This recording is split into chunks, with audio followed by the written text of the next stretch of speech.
The first thing you noticed was the thermometer. It hung on the stone wall. Small, plain. The kind you'd find in any general store in any Wyoming town. It read 87 degrees. Outside, the temperature had dropped to 18 below zero. No fire burned in that cave. No stove. No wood pile stacked against the wall. No smoke rising from any opening in the rock. Nothing that should have explained what that thermometer was showing. Edith Crane sat near the far wall with her sleeves rolled to her elbows, reading, unhurried. The way a woman reads on a warm Sunday afternoon in June. She was 41 years old, a widow, a woman this town had laughed at for 3 solid months. They laughed when she carried river stones up the mountain in September. They laughed when she packed clay into rock cracks with her bare hands. They laughed at the meeting where Reverend Price stood up and questioned whether grief had finally broken her. Nobody was laughing now. Outside, families were burning furniture to stay alive. A good man had already died alone in the cold. And desperate boots were just beginning to find the trail that led up to this cave. The stone was 87 degrees. And before this winter ended, that number would be the difference between life and death for 11 people in Coldwell, Wyoming. This is how it happened. The warmth she carried. Part 1. The woman who listened to stone. The first thing you noticed was the thermometer. It hung on the stone wall. Small, plain, the kind you'd find in any general store in any Wyoming town in 1887. It read 87 degrees. Outside, the temperature had dropped to 18 below zero. No fire burned in that cave. No stove. No wood pile stacked against the wall. No smoke rising from any opening in the rock. Nothing that should have explained what that thermometer was showing. Edith Crane sat near the far wall with her sleeves rolled to her elbows, reading, unhurried, the way a woman reads on a warm Sunday afternoon in June. She was 41 years old, a widow, a woman this town had laughed at for 3 solid months. They laughed when she carried river stones up the mountain in September. They laughed when she packed clay into rock cracks with her bare hands. They laughed at the meeting where Reverend Price stood up and questioned whether grief had finally broken her. Nobody was laughing now. Outside, families were burning furniture to stay alive. A good man had already died alone in the cold. And desperate boots were just beginning to find the trail that led up to this cave. The stone was 87 degrees. Before this winter ended, that number would be the difference between life and death for 11 people in Coldwell, Wyoming. This is how it happened. 4 months earlier, Edith Crane was the woman nobody quite knew what to do with. Not disliked. Not exactly. More like a word you can't quite pronounce. You know it means something, you just can't place it. She lived at the edge of town in a house that was too quiet and too clean for a woman who worked as hard as she did. She repaired wagon wheels, she sharpened blades, she tanned hides in the yard behind the house on days when the wind was right. She worked alone and spoke little, and when she did speak, she said exactly what she meant. No more, no less. The townspeople of Coldwell had tried in the way small towns always try to fit her into something familiar. Widow was the closest they got. 3 years since Daniel Crane died in the mining collapse outside of Durango, Colorado. 3 years since a man she had built a life with simply stopped existing on an ordinary Tuesday afternoon. People expected grief to break her. She kept working instead, which confused people more than tears would have. Because tears, they understood. Tears meant a woman was feeling the right things in the right order. But Edith put her hands back in the work and her face back toward whatever needed doing next, and that was something Coldwell didn't quite have a word for either. She was not cold. She was not hard. She was simply a woman who had learned somewhere along the way that some losses leave no useful words behind. So you keep your hands busy. You keep your eyes open. You pay attention to the world around you because the world keeps moving whether you're ready or not. She had learned that from her father. Wallace Marsh was an engineer, not a famous one, not the kind whose name ended up on bridges or in newspapers. He was the kind who spent his working life inside mountains boring tunnels through rock for the railroad lines pushing west through the Rockies. Edith grew up following him. While other children learned songs and spelling, she walked through half-finished tunnels with a lantern in her hand and her father's voice explaining things in the particular way he had. Not lecturing, not teaching in any formal sense, just talking the way a man talks when he loves the thing he's explaining. She remembered the smell of those tunnels. Stone and earth and something else underneath, something older. She remembered the sound, the way her boots echoed differently depending on how much open space was behind her. And she remembered one afternoon in particular. She must have been 12, maybe 13. The tunnel they walked through had been dug through granite, and the lantern threw long shadows across the cut stone walls. Her father stopped walking, turned to her, reached out and took her hand and pressed her palm flat against the rock. Cold, rough, solid. She started to pull away. He shook his head. "Don't tell me if it's cold," he said. "Tell me if it's losing heat." She didn't understand the difference. Not then. He moved her hand to another section of wall, a few feet away. The same tunnel, the same stone, but not the same. Something was different under her palm, subtler than temperature, deeper than surface cold, like the difference between a pond that's been frozen all winter and a pond that froze last night. "This wall faces south," her father said. "It's been drinking sunlight through the rock above it for months. Right now the sun is gone. But the wall doesn't know that yet." He pressed her hand more firmly against the stone. "The mountain holds what it's given, long after the source disappears." She felt it then. Not warmth exactly, more like the memory of warmth, something the rock had gathered slowly and was now releasing. Patient, steady, indifferent to the cold outside. "How long does it hold?" she asked. Her father smiled. "Longer than Woodburn's." She carried that afternoon inside her for 30 years. Through her mother's death and her own wedding and the years of building something with Daniel and then the loss of Daniel and the 3 quiet years in Coldwell that followed. She carried it the way stone carries heat, without thinking about it, without announcing it, just holding it steady until the moment it was needed. That moment came in September of 1887. She found the cave in late August while walking the upper ridge of Ridgeback Bluff, a granite formation that rose above Coldwell to the northwest. She had walked there before. She liked the elevation, liked being able to see the whole valley at once. But this day she stopped at a narrow opening in the rock face she had passed a dozen times without looking at directly. She looked at it now. The opening was about 4 feet tall and twice as wide. Behind it, the rock angled back into darkness. She stepped inside and stood still and let her eyes adjust. The cave went deeper than she expected. The main chamber was roughly the size of a generous parlor. The ceiling arched up in a natural vault, and beyond the main space a lower tunnel curved away into the bluff. She stood there and did not move. Not because she was deciding anything, because she was listening. Not with her ears, with her hands, with the soles of her boots, with the skin of her forearms where her sleeves ended, and the air of the cave touched her. The air was cooler than outside, but it was still. The stillness itself told her something. There was no through draft. The air was not moving the way outside air moved. She came back the next day, and the day after that. For 3 days she did nothing but observe. She watched how the morning light angled into the opening. She tracked which walls held the sun's heat longest after sunset. She studied the lower tunnel and felt the difference in air quality between the main chamber and the deeper passage. She lay on the stone floor and pressed her palm flat against the rock and asked not whether it was cold, but whether it was losing heat. It was not. The bluff faced southeast. The granite had been absorbing solar heat through the face of the cliff all through summer. The mass of stone above and around the cave was enormous. The natural vault trapped rising warmth. The lower tunnel created a pressure differential that reduced convective loss. She was not a scientist. She did not have words for all of this. But she had her father's voice in her ear and 30 years of paying attention and the memory of her palm pressed flat against a tunnel wall while a patient man waited for her to feel what he already knew. She began to build. September was when Coldwell noticed. She started carrying river stones up the bluff in canvas sacks. Flat stones mostly. Dense. The kind that hold heat the way good cast iron holds heat. She found them along Bitter Creek 2 miles south of the bluff, and she loaded them into sacks each morning and carried them up the switchback trail 1 trip at a time.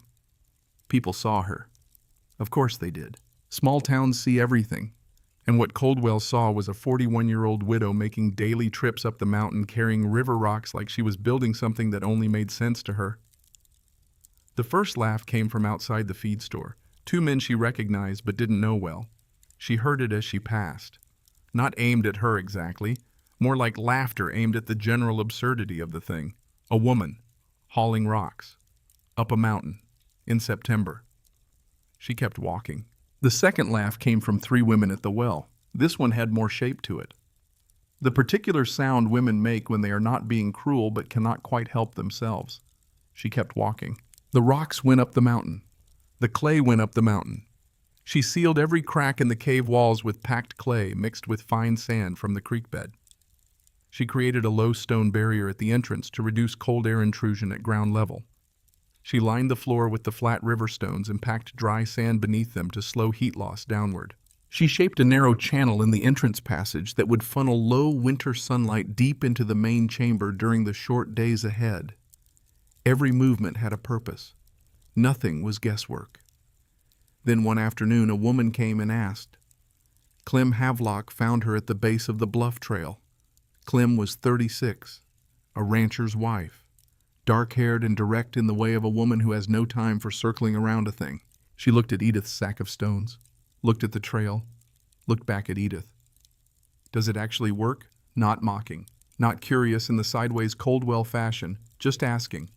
Edith studied her for a moment. Come see in December. Clem nodded once like that was a satisfactory answer and went back to whatever she had been doing before. It was the most honest conversation Edith had in Coldwell in 3 years. What she didn't know that September was what was happening on the other side of town. Reverend Aldous Price was 58 years old and had been the minister of Coldwell's only church for 11 years. He was not a cruel man, not a stupid one.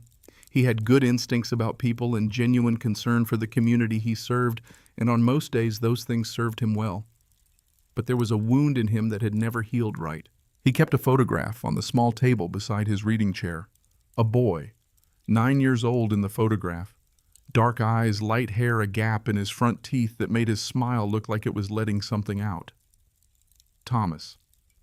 The winter of 1881 had come early and hard, and Price had prepared the way a man prepares when he trusts that what has always been enough will continue to be enough. Firewood stacked, blankets laid out, prayers offered. It was not enough. Thomas developed a chill in early December that turned to fever. The fever turned to something worse.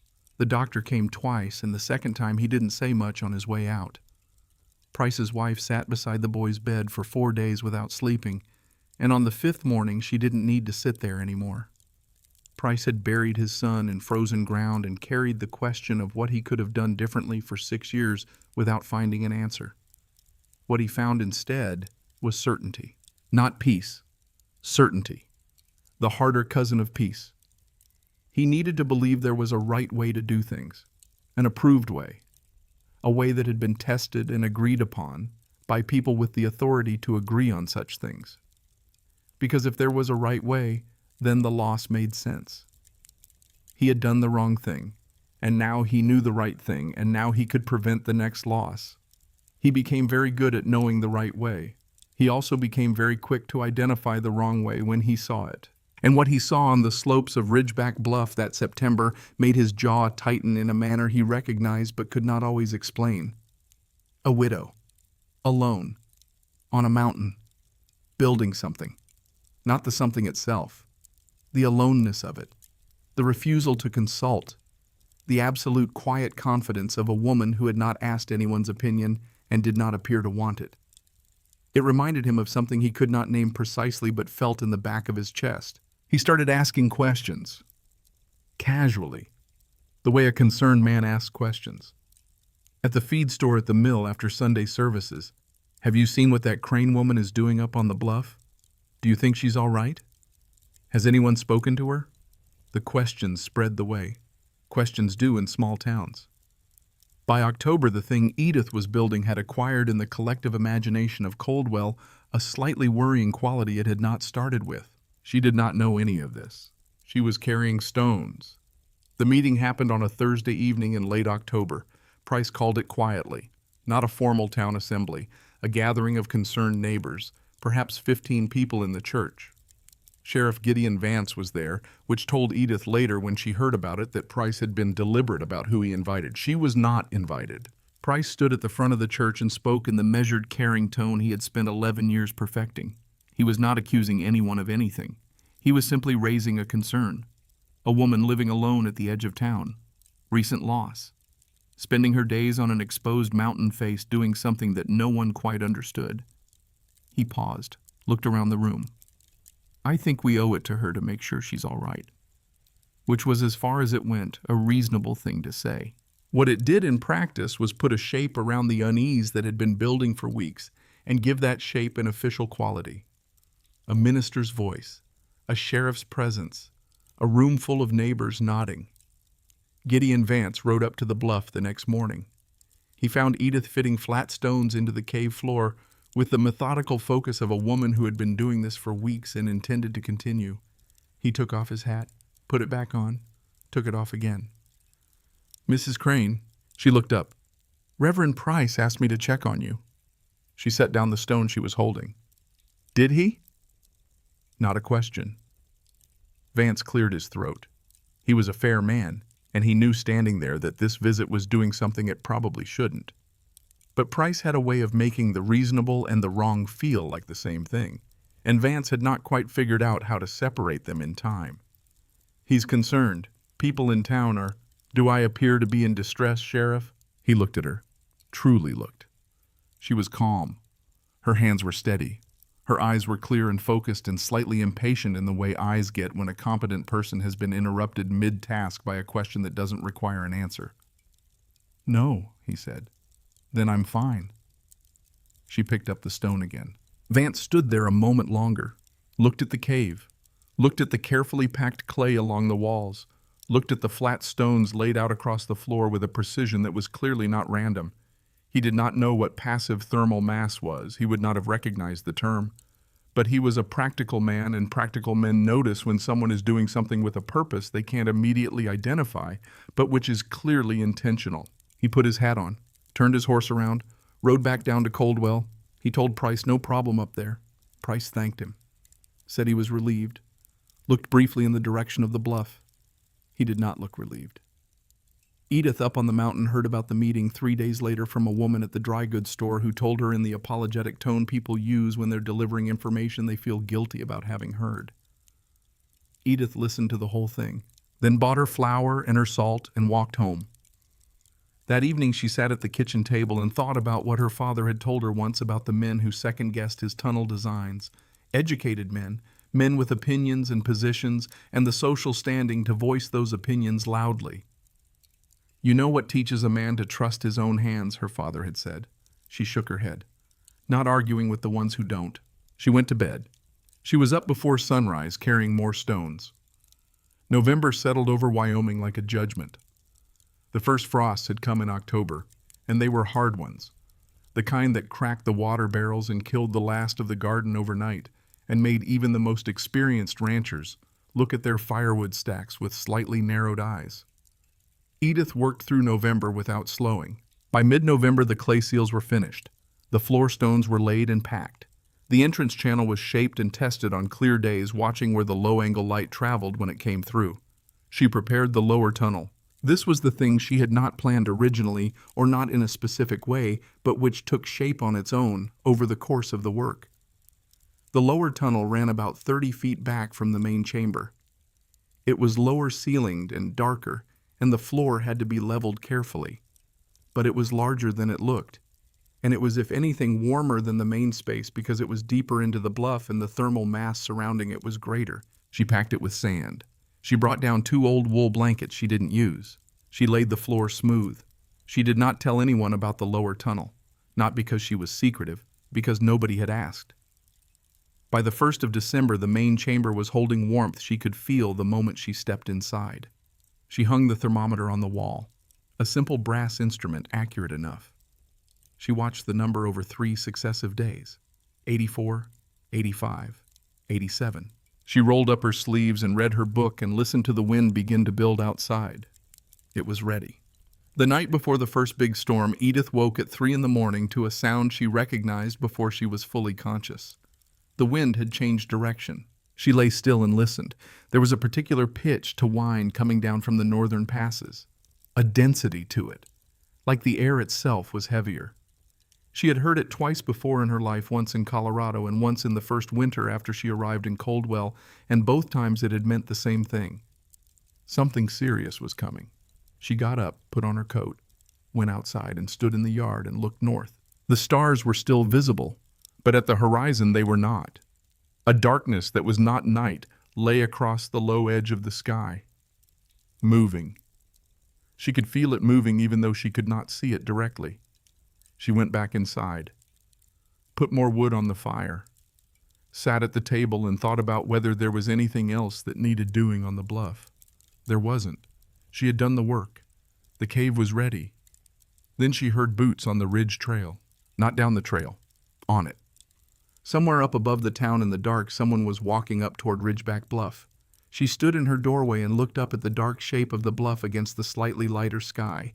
She could not see anything, but the sound of boots on frozen rock carries differently at night. Slower, more deliberate, a man's weight. She almost went after him. Instead, she waited. An hour later, she heard the boots come back down. She did not sleep again that night. The next morning, she climbed to the cave early. She was checking the seals, checking the thermometer, making sure everything was as she had left it when she found the mark. It was on the outer wall, left side of the entrance, about shoulder height, a handprint, not unusual. She had pressed her own hands against these walls dozens of times. But this print was positioned strangely, not the curious reach of someone exploring, not random contact. Someone had stood at the entrance to the cave in the dark and pressed their palm flat against the outer wall and held it there. She looked at the print for a long moment. Then she went inside, checked everything. Nothing had been touched. Nothing moved or broken or disturbed. She came back out, looked at the handprint again. She thought about who in Coldwell would walk up a mountain in the dark the night before a blizzard and stand outside a cave they had spent 2 months telling people was foolish. She thought about what that person might have felt when their palm made contact with the rock. Then she went back inside and lit nothing and sat in the 87-degree warmth and waited for the storm. Outside, the darkness at the northern horizon was no longer at the horizon. It was overhead. The winter of 1887 had arrived in Coldwell, Wyoming, and nothing about it was going to be what anyone expected. The warmth she carried, part 2, when the wood ran out. The storm did not arrive like a storm. It arrived like a decision. One morning the sky was gray and low, and the wind had that dense northern quality Edith had felt in her bones 3 nights before. By afternoon, the snow was moving sideways. By evening, there was no difference between the ground and the air. Just white. Just cold. Just the sound of wind finding every gap in every wall and every structure in Coldwell, Wyoming. Families went inside and did not come back out. Doors were barred. Windows were covered with whatever extra cloth could be found. Children were pulled away from walls where the cold came through most aggressively. Fires were stoked high and kept there, and woodpiles began to shrink. Not dramatically at first, not in a way that alarmed anyone immediately, just the ordinary consumption of an ordinary hard winter. You burn more when it's cold. Everyone knew that. Everyone had prepared for that. Except the cold this year was not ordinary. It settled over the valley and refused to move. Day after day, the temperature dropped and the snow kept coming and the wind did not relent. The kind of winter that does not feel like weather after a while. It feels like something with intentions. By the 4th day, people were counting logs instead of days. By the 7th day, some families had started burning things they had not planned to burn. Scrap lumber from unfinished projects, old fence sections pulled from the back of the barn, a chair that had always wobbled anyway. By the 9th day, the first family ran out entirely. Birch Calloway was not the kind of man who panicked. He was 44 years old and had been ranching outside Coldwell for 16 years, and he had seen hard winters before. He had the broad hands and the particular squint of a man who spends most of his time outdoors reading weather, in the quality of light and the behavior of his animals, and the way frost forms on different surfaces at different times of morning. He trusted what he could see, what he could touch, what he could verify with his own 2 hands, which was why on the morning of the 9th day of the storm he was out in it. 2 cattle missing. Not dead. Missing. Which meant they had found shelter somewhere and he needed to find them before the cold finished what the storm had started. He rode north along the base of Ridgeback Bluff, following faint impressions in the snow that might have been tracks or might have been the wind playing with the drifts. He was not thinking about Edith Crane. He was not thinking about caves or stone walls or thermometers or the meeting Price had called in October. He was thinking about 2 cattle that cost more than he wanted to lose. Then he stopped. He stopped because something was wrong with what he was seeing. Or rather, something was wrong with the fact that he was seeing it at all. Water. A single drop. Falling from the rock face above a narrow cave entrance in the cliff. Falling and landing in the snow below and not freezing. Not immediately. It sat there for a full second as a liquid before the cold took it. At 18 below zero, Birch stared at it. He was a practical man. Practical men do not ignore things that should not be possible. He dismounted. His boots broke through the surface crust of the snow with a sound like something cracking open. He walked to the cliff face and stopped in front of the cave entrance. He pressed his palm against the rock. He held it there. And the rock was not frozen, not warm, not like a stove or a fire or a heated room, but not frozen, not even close to frozen, like a living thing that had been sitting quietly in the sun for a very long time and had simply not gotten around to cooling down yet. He stood there trying to understand what he was feeling. His hand said one thing. His knowledge of winter in Wyoming said another. The 18 below zero air on the back of his neck said a third. He knocked 3 times. Slow. The kind of knock you give when you're not sure you want an answer, but you're more curious than you are afraid. A pause. Then the sound of something moving on the other side of the rock. The stone door shifted. Not a door exactly. A flat slab of granite fitted carefully into the entrance, sealed with packed clay around the edges, weighted at the bottom so it moved on a pivot rather than a hinge. It swung inward and left a narrow opening, and there stood Edith Crane, calm, unbothered, sleeves rolled to her elbows. Like finding a rancher outside her cave in the middle of a blizzard at 18 below zero was the most ordinary thing that had happened all week. Birch stared at her. "You still alive in there?" "Seems that way." His eyes moved past her shoulder, into the cave. He was looking for the fire, the stove, the woodpile, the explanation.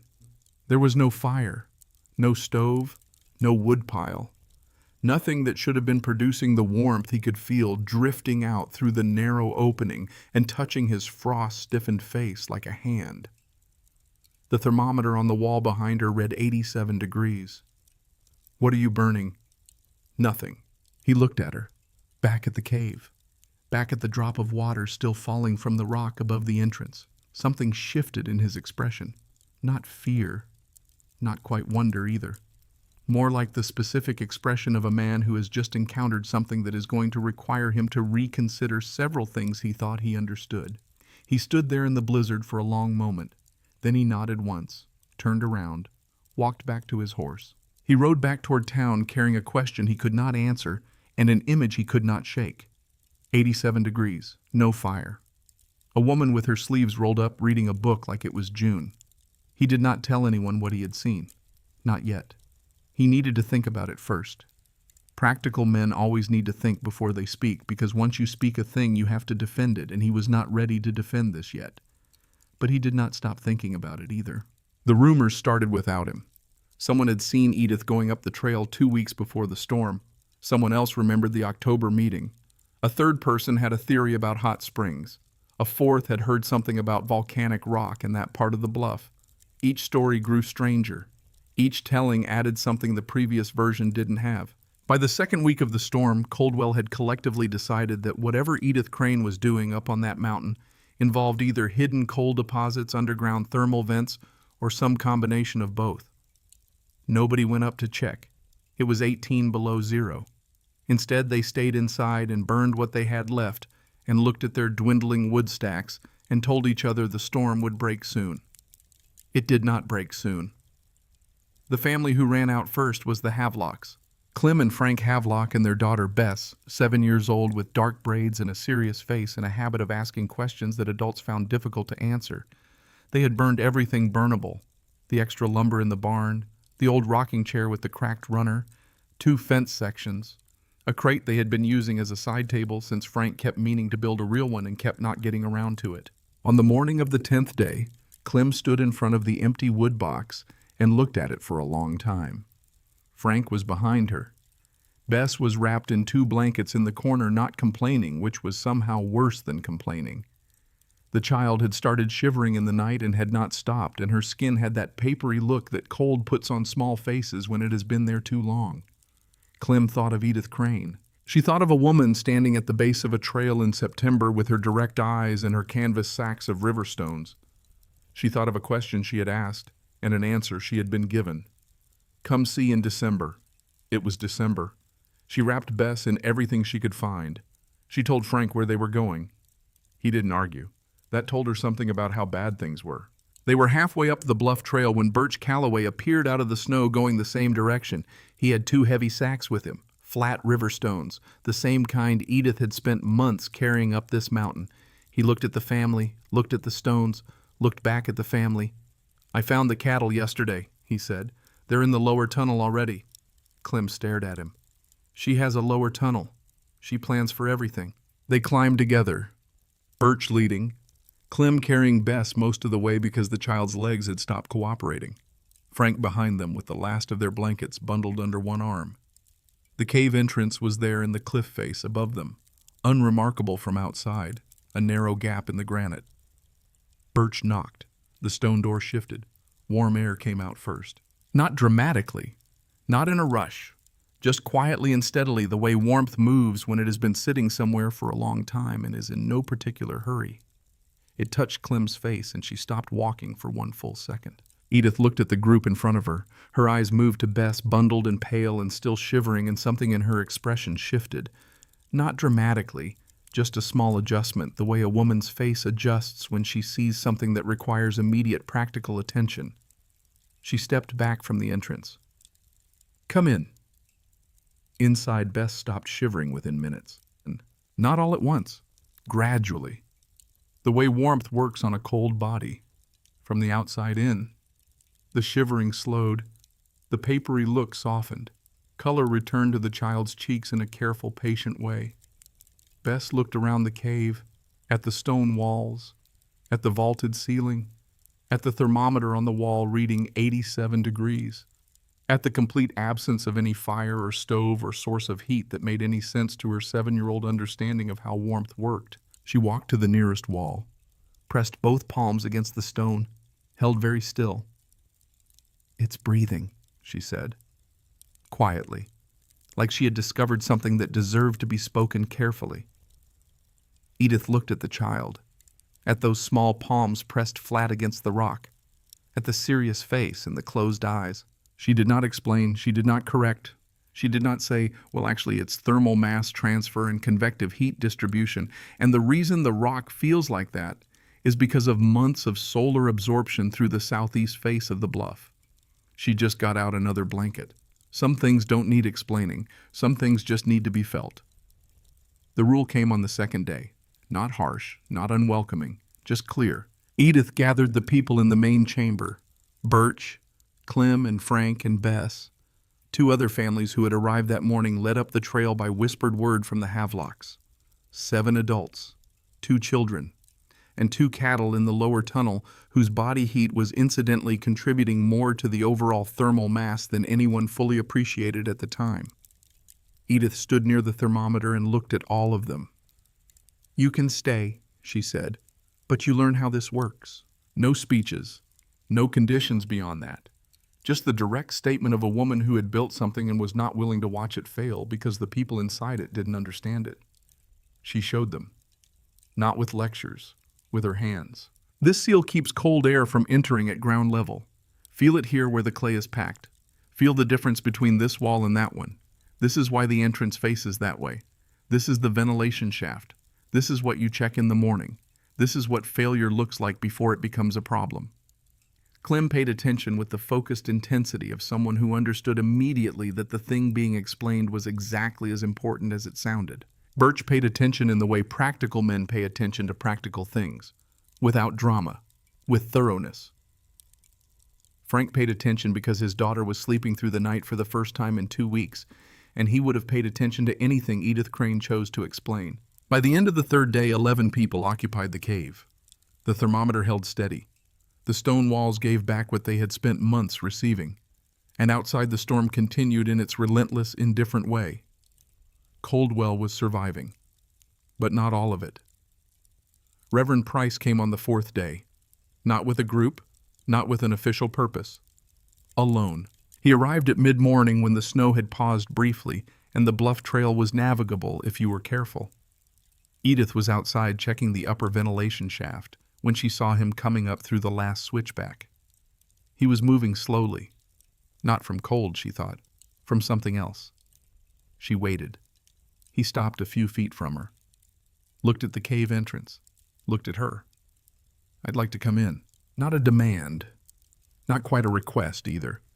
More like a man saying a sentence he had been rehearsing for a while and was uncertain how it would land. Edith looked at him, at his face, at whatever was sitting behind his eyes that was not quite the righteous certainty she had seen in October. She stepped aside. He entered. He stood in the main chamber for a long moment, looking, not speaking. His eyes moved across the faces of the family settled against the walls, the children sleeping, the thermometer on the wall, the complete absence of any fire, the cattle sounds drifting up from the lower tunnel. He looked at the thermometer for a long time. 87 degrees. He turned to Edith. "This is not natural." She had been expecting something. Not exactly that, but something in that direction. "It's exactly natural," she said. "That's the whole point." He looked at her, looked around the cave again. She could see him working through it, the way a man works through something that doesn't fit the categories he's been using. He stood up straighter. The community should know about this. Several families in this community are currently asleep against that wall. I know what you mean, Aldous. His first name. She had not used it before. It landed differently than Reverend would have. More direct, less deferential. He was quiet for a moment. Then he did something she did not expect. On his way out, he put his hand against the stone wall beside the entrance. Not quickly, not accidentally, deliberately, palm flat. The way her father had taught her. The way Bess had done it on the first day. He held it there. She watched him. His face did something complicated, something that moved through several expressions too quickly to name any one of them. Then he pulled his hand back, walked out into the cold, did not look back. She stood at the entrance and watched him go.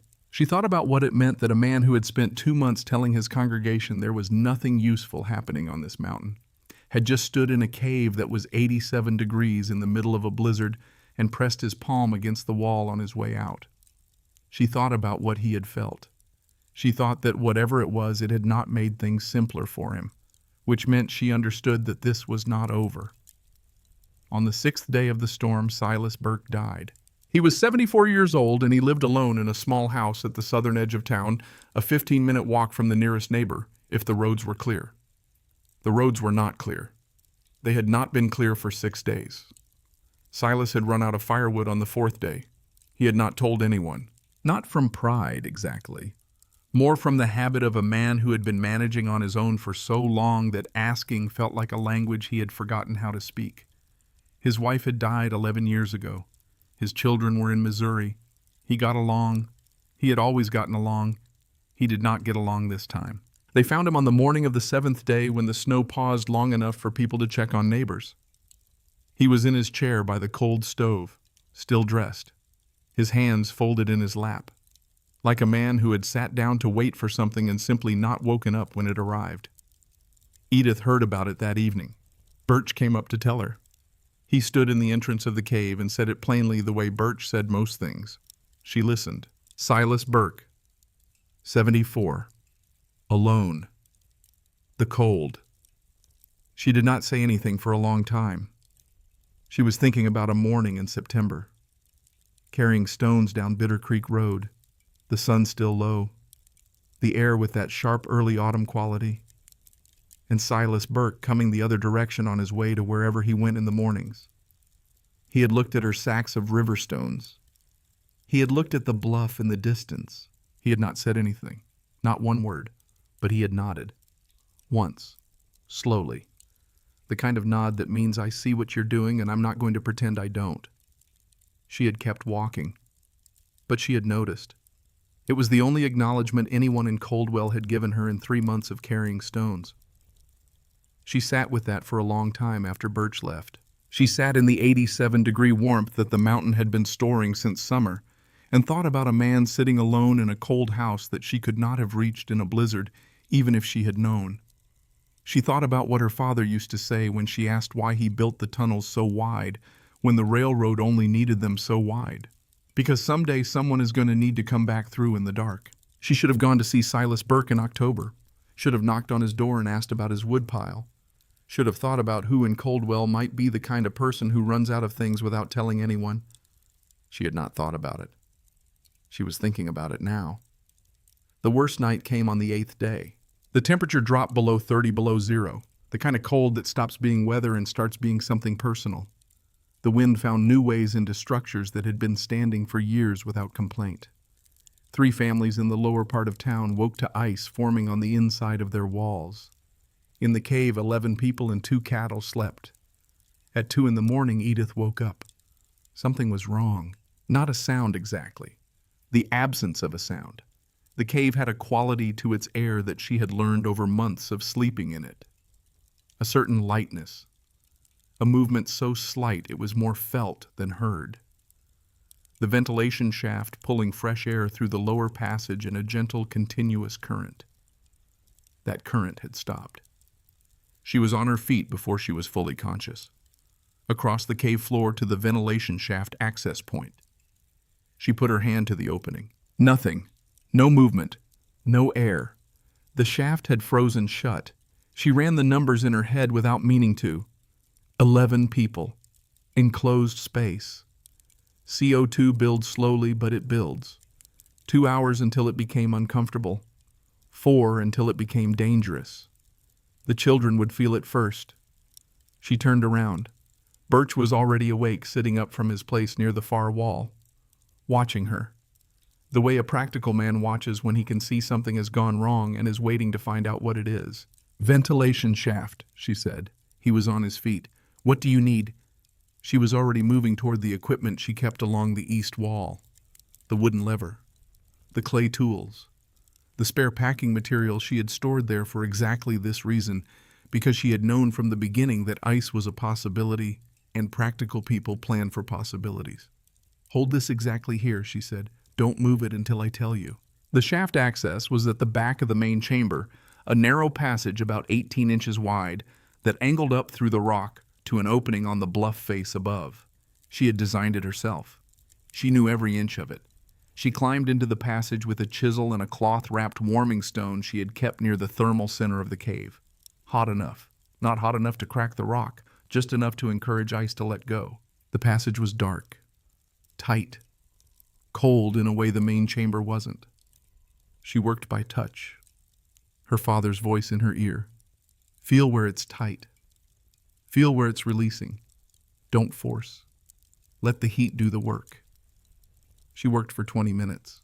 Birch holding the lever below, not moving, not asking, just doing exactly what she had told him and trusting that she knew what she was doing, which she noted somewhere in the back of her mind while her hands worked in the dark, was more than most people had offered her in this town.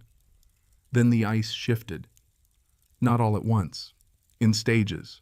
A small release, then a larger one, then a sound like the mountain exhaling, and air moved. Cold air. Sharp and clean and absolutely necessary. She came back down the passage and stood in the main chamber and breathed. Birch looked at her. 86, he said, looking at the thermometer. Better than 0.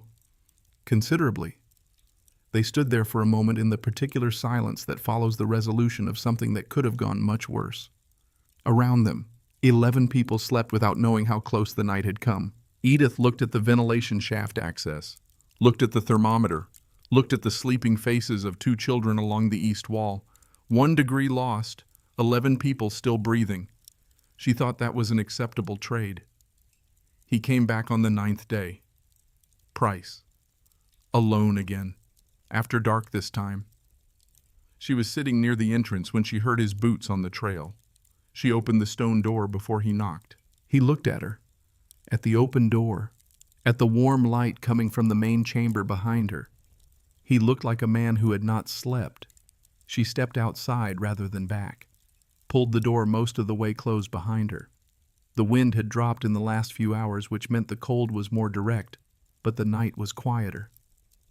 They stood outside the cave in the dark. He said nothing for a long time. "Silas was in my congregation," he finally said. "For 9 years." She waited. I should have checked on him. He was not looking at her, looking out at the darkness where the valley was. I knew he lived alone. I knew he was the kind of man who wouldn't say anything. I assumed he had enough. He said the last word the way you say something you have heard yourself say before and have recently stopped believing.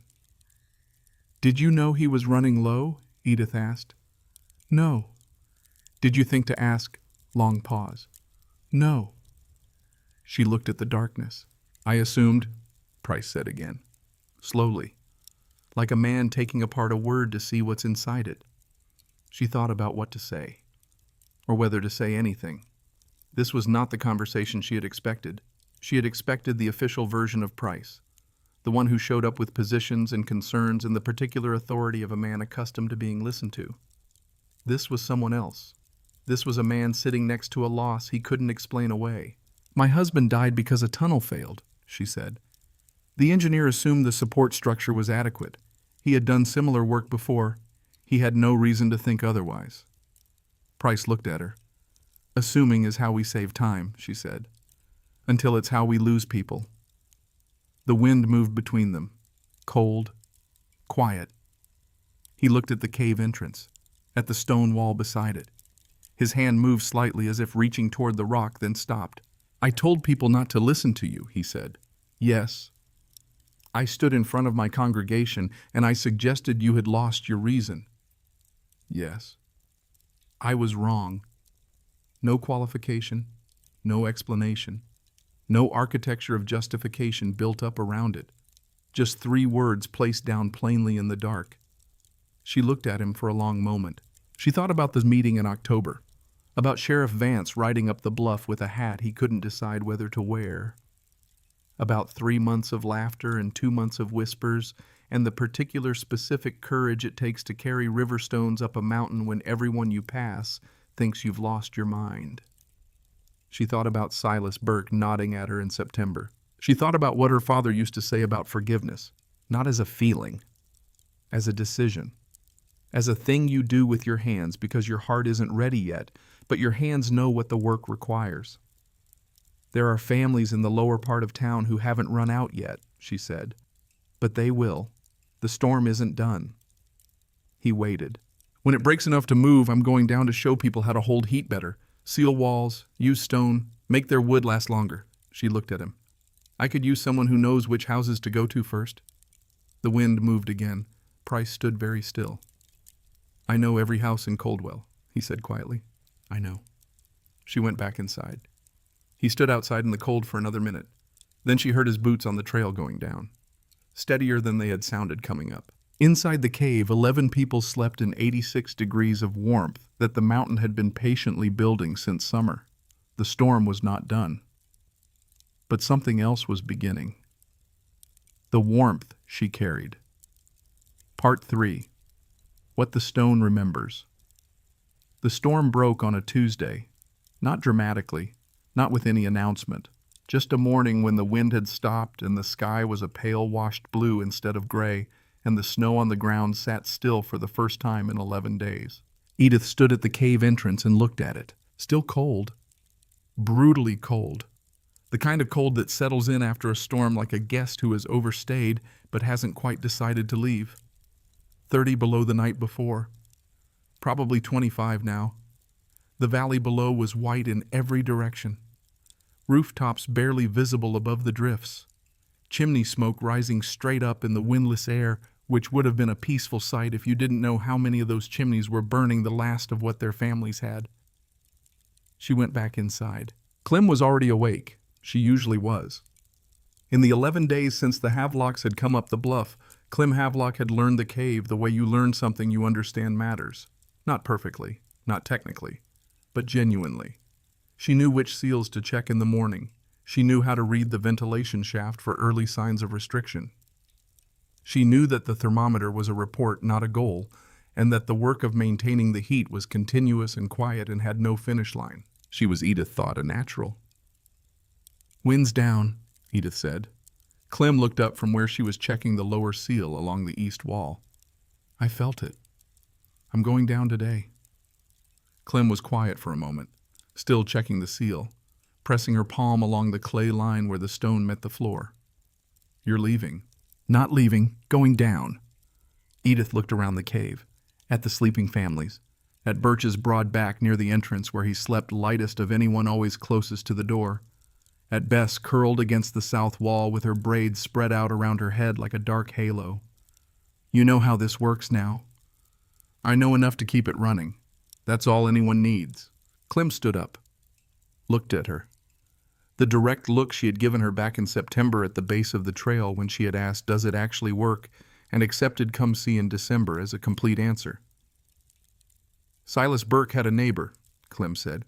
"Old woman named Hadley, lives alone, South End." Edith looked at her. "I'm just saying. I know where Hadley lives." She packed what she needed. Clay, sand in a small bag, a flat tool for pressing seals, her father's small folding rule that she used for measuring gap widths in wall joints. Nothing heavy. She was not building anything today. She was teaching. She left the cave to Clem and went down the mountain. The town she walked into was quieter than any town she had ever walked through. Not peaceful quiet.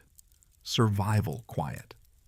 The kind of quiet that settles over a place when people have been spending every unit of energy on staying warm and have nothing left over for anything else. Doors were shut. Streets were empty. The few people she saw moved quickly and with purpose and did not stop to talk. She went to Hadley's house first. Agnes Hadley was 71. She answered the door in 2 coats and a blanket wrapped around her shoulders like a shawl, and she looked at Edith with the expression of a woman who was too cold to be surprised by anything. "Mrs. Crane." "Mrs. Hadley, may I come in?" The house was cold. Not dangerously cold yet, but close. There was a small fire in the stove burning carefully the way fires burn when the person tending them is rationing and knows it. The wood box beside it had perhaps 2 days left in it if burned conservatively. Edith looked at the walls. 3 gaps she could see without moving. One in the corner where the window frame had contracted in the cold and pulled away from the plaster. One along the baseboards on the north side where the settling of the foundation had left a finger-width space. One around the stovepipe where it exited through the wall. Cold doesn't knock. It doesn't force. It finds the places where the boundary is incomplete and it simply comes through. She set down her bag. "I'm going to seal those gaps," she said. "It won't feel like much immediately, but your wood will last 30% longer by tomorrow morning." Agnes Hadley looked at the gaps, looked at Edith, looked at the wood box. "Show me how," she said. "Not will you or thank you or I'd be grateful. Show me how." Edith almost smiled. She worked through the morning. Agnes watched every move. Asked 3 questions, all of them good ones. By the time Edith finished the 3rd seal, Agnes was doing the 4th herself with the careful hands of a woman who has spent 71 years learning that if you want something done right, you had better understand how to do it yourself. By noon, Edith had visited 4 houses. She was standing in the street between the 5th and 6th, looking at the list in her head when she heard boots on the snow behind her and turned around. Price. He was carrying 2 bags, one in each hand. She could tell from the weight of how he held them that one was clay and one was sand, which meant he had thought about what she would need before she asked. He stopped a few feet away. She looked at the bags. "I know where the Prestons live," he said, "and the Weller family, and the 3 households on Birch Creek Road that I suspect haven't said a word to anyone about how they're doing." She looked at him. His coat was the good Sunday coat she noticed, the one he wore when he was being Reverend Price, not the worn everyday coat, the good one. She thought about what that meant. A man putting on his best coat to carry clay bags through a blizzard aftermath to do manual work that no one would see and no one had asked him to do. She decided it meant enough. "Birch Creek Road first," she said. He nodded, fell into step beside her. They did not talk much that morning. There was not much to say, and there was a great deal of work to do. He carried the bags. She did the seals. He watched the first 2 houses. By the 3rd, he He was doing half of it himself, pressing clay into gaps with his large hands with more patience than she had expected. At the fourth house, he made a mistake with the packing density, and she corrected him without softening it. He adjusted without defending himself, which told her something useful. At the fifth house, she made him do it entirely while she watched. He did it correctly. She moved on to the next gap without comment, which was the highest form of acknowledgement she gave. By mid-afternoon, they had covered 11 houses. By the time they stopped, they had covered 16. Word had started moving ahead of them. The particular speed of small-town communication in a crisis which is considerably faster than under normal conditions. By the third house, the occupants were expecting them. By the sixth, a woman came out into the street to ask if they could come to her mother's house when they were done with the Hendersons. By the end of the day, people were doing it themselves. Not perfectly. Not with Edith's years of attention, but well enough. Sealing gaps with whatever clay they could find. Packing toweling into window frames. Placing flat stones along cold north walls. Doing the work with their hands because they had seen it done and understood the principle well enough to apply it. Knowledge moving, not from lectures, not from pamphlets or proclamations or Sunday morning authority, from hands to hands. The way it had always moved, the way her father had moved it to her in a cold tunnel a long time ago, the way she had moved it to Clem in a cave 11 days ago, the way it was moving now through 16 houses in Coldwell, Wyoming in the aftermath of the worst storm any of them had seen. On the third day after the storm broke, Sheriff Gideon Vance knocked on the door of the house at the edge of town where Edith had gone back to sleep in a real bed for the first time in nearly 2 weeks. She answered the door in her work clothes. She was already planning the day. 3 more households she had not reached. The schoolhouse, which she suspected had a significant thermal problem in its northeast corner, and she needed to get back up to the cave to check in with Clem. Vance took off his hat. He was holding a folded piece of paper. She looked at it. "What is that?" Not a question. She could tell from the way he was holding it that it was something official. The careful grip of a man delivering something he has feelings about. "Community proposal," he said. "Came from about 40 people, far as I can tell. Maybe more by now." She took the paper, unfolded it, read it. It was not a long document, formal enough to have clearly been drafted by someone who thought it mattered to do these things properly. The residents of Coldwell, Wyoming Territory, in recognition of the actions of Edith Crane during the winter of 1887, hereby propose the dedication of the trail ascending Ridgeback Bluff as Crane's climb in permanent acknowledgement of her contribution to the survival of this community. She read it twice, then she folded it, she handed it back. Vance looked at it, looked at her. "You don't want a trail named after you."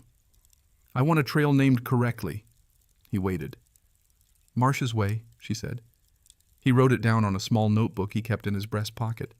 "Who's Marsh?" "My father, Wallace Marsh." She looked past Vance at the street, at the chimneys putting up smoke, at the rooftops where snow was beginning to slide off in the warming. He spent 30 years inside mountains learning how rock and heat worked together. Everything that kept 11 people alive in that cave came from him, not from me. Vance looked at what he had written. "You carried it up the mountain," he said. He put it in my hands. Vance nodded slowly, wrote something else, looked up. And then he said the thing she had not been expecting. "I should have told Price to mind his own business back in October," he said. "When he called that meeting, I knew it wasn't right. I went up there and I looked at what you were building, and I knew it wasn't what he was making it sound like." He turned his hat in his hands. "I should have said so." She looked at him. "You're saying so now. Bit late." "Yes." He nodded, absorbed that, did not try to soften it or explain it away. "Now you know what that costs," she said. Not unkindly, just plainly. The way you say a true thing to someone who is ready to hear it.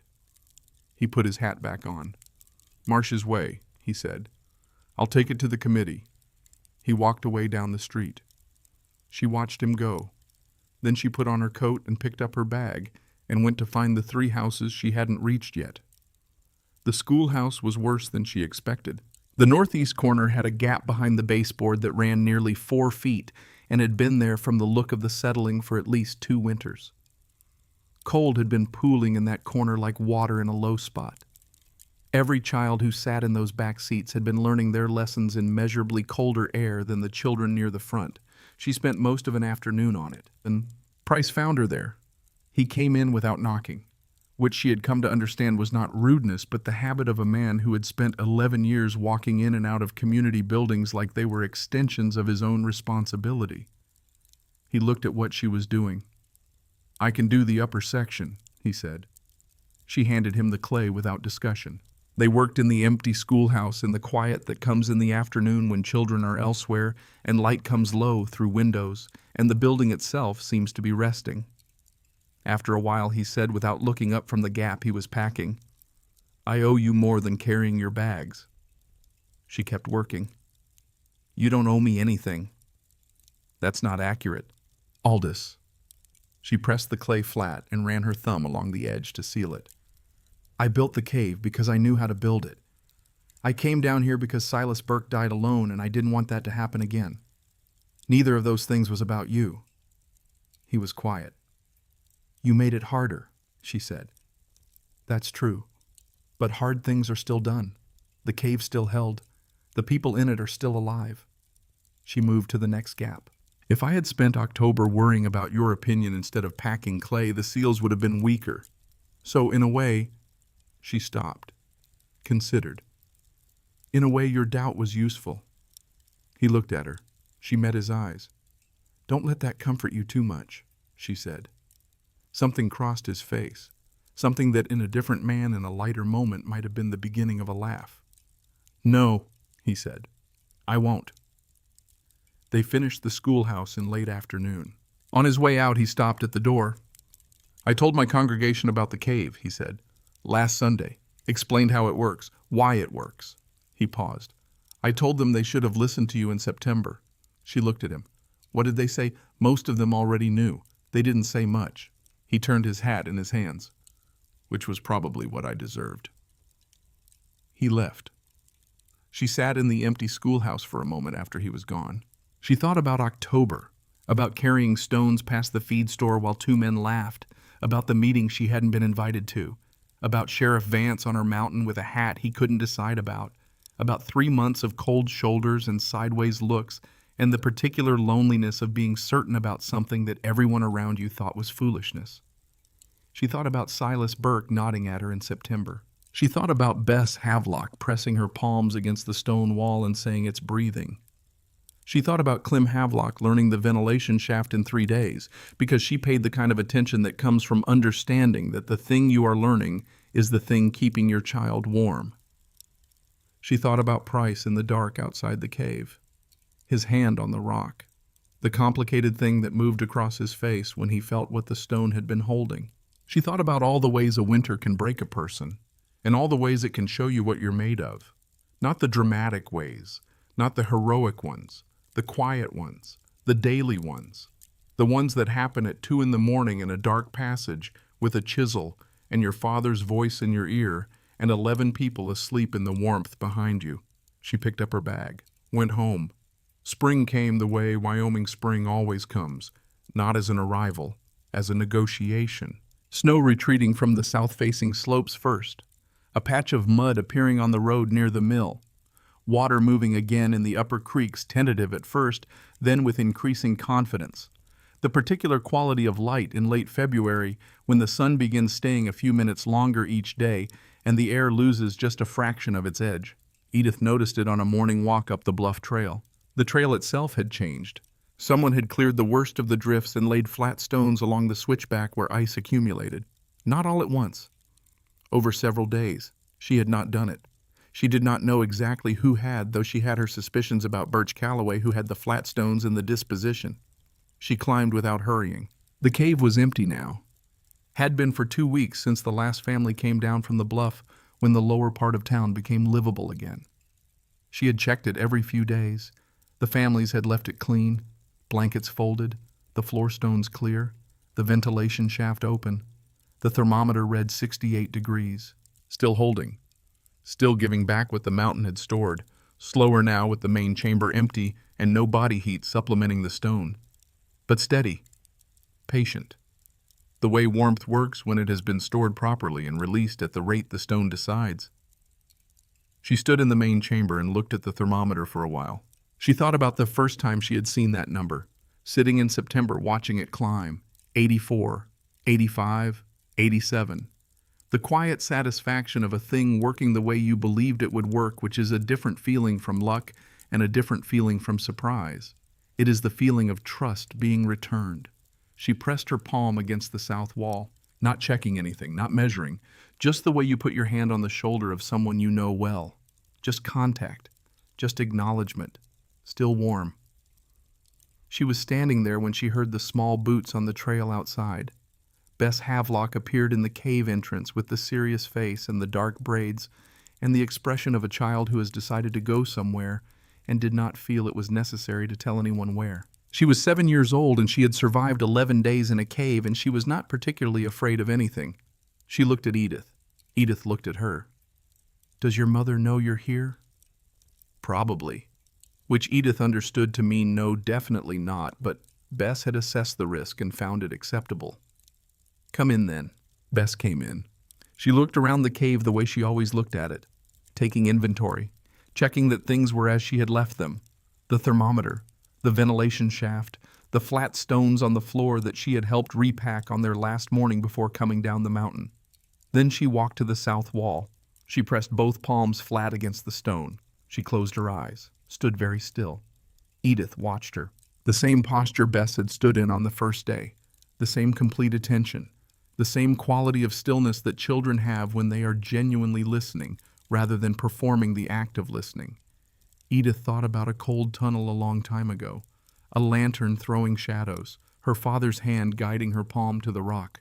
"Don't tell me if it's cold, tell me if it's losing heat." The lesson she had carried for 30 years.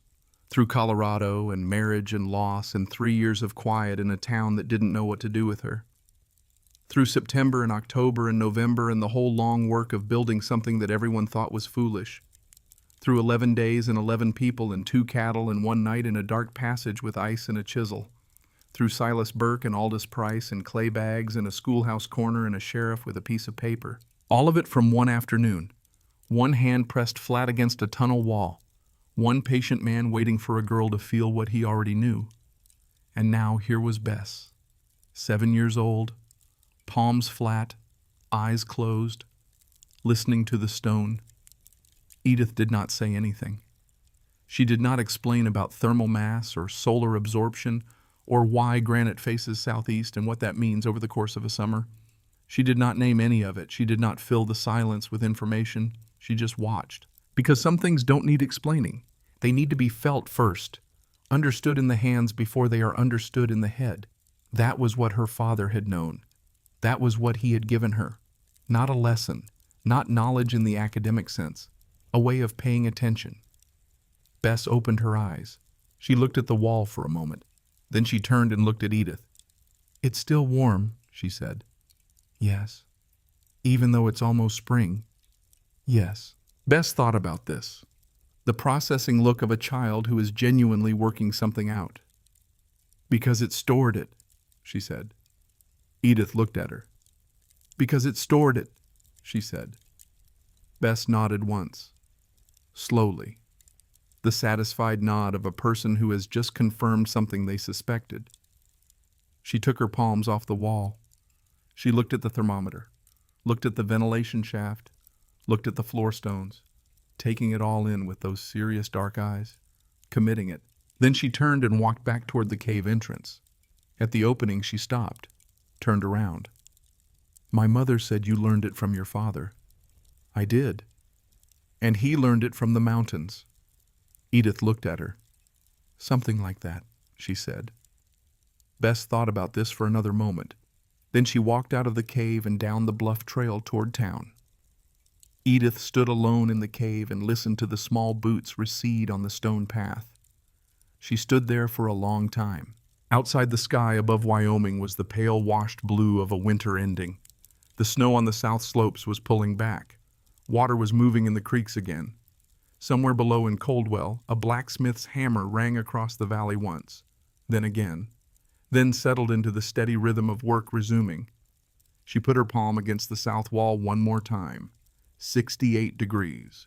The mountain was still giving back what it had been given. patient, steady, without expectation of acknowledgement. The trail down had a new name, Marsh's Way. Simple lettering on a plain wooden sign that Vance had arranged. Her father's name on a mountain in Wyoming that he had never visited, marking a path to a cave that would not have existed without 30 years of something he had put in her hands. Wallace Marsh, railroad engineer. A man whose name ended up on a mountain sign instead of a bridge, which was, she thought, exactly right. He had always been more interested in what was inside the mountain than what crossed over it. She picked up her bag. She took one last look at the thermometer. 68 degrees. Falling now slowly as spring made its way into the stone. By summer the cave would be cool and unremarkable. Just a gap in the granite on the side of Ridgeback Bluff. Just a place where the air was still and the rock smelled of old earth. But come September, if someone were to carry flat stones up from Bitter Creek and begin the slow, patient work of storing what the season offered. Come September, if someone were to press their palm against the southeast face and ask not whether it was cold, but whether it was losing heat. The mountain would be ready. The mountain was always ready. It only ever needed someone willing to listen. She walked out of the cave into the pale Wyoming morning. Down the trail her father's name now marked. Down toward the town that had laughed at her and doubted her, and eventually, in the way of small towns, come to understand that they had been watching something they didn't have a word for yet. She did not look back. The stone held its warmth behind her, patient and steady and indifferent to whether anyone noticed, exactly as it had always been, exactly as she had known it would be.